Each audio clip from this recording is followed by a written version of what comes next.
கருணாநிதி முதலமைச்சராக இருந்து இருக்கல, சட்டமன்ற உறுப்பினராக இருந்தார். ஆகவே அவர் முதலமைச்சர் இருக்கிற காலத்தில் என்ன முடிவு செய்தாரோ அந்த முடிவை நான் முதலமைச்சர் இருந்து அதை தொடர்ந்து.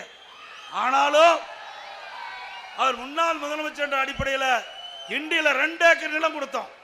2 ஏக்கர் நிலம் அண்ணா பல்கலைக்கழகத்துக்கு எதிராக 2 ஏக்கர் நிலம் கொடுத்தோம். 2 ஏக்கர் நிலம் 200 கோடி போறோம். அந்த நிலத்தில் நல்லடக்கம் செய்து கொடுத்தோம்.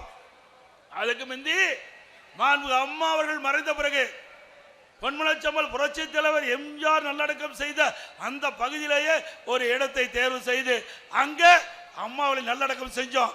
அதை எடுத்து சில பேர் வழக்கு போட்டாங்க. வழக்கு இருக்கும்போது நாங்கள் எப்படி கொடுக்க முடியும்? நீதிமன்றத்தில் வழக்கு இருக்குது. வழக்கு முடிவு வரைக்கும் அதுக்கு அனுமதி கொடுக்க முடியும். அதையும் நான் தெரிவித்தேன்.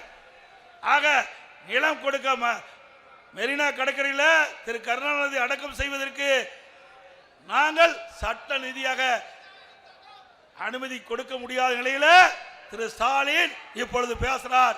என்னுடைய தந்தைக்கு எடப்பாடி பழனிசாமி அவர்கள் மெரினா கடற்கரையிலே நல்லடக்கம் செய்ய அனுமதி கொடுக்கவில்லை என்று சொன்னால் இது நியாயமா?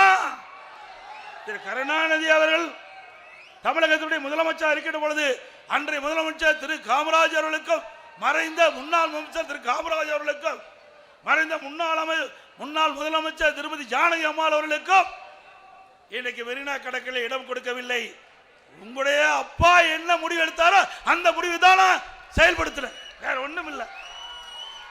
Periyar Maniamma Institute of Science and Technology, Tanjavur. Mechanical engineering with specialization in energy engineering, robotics and industrial automation.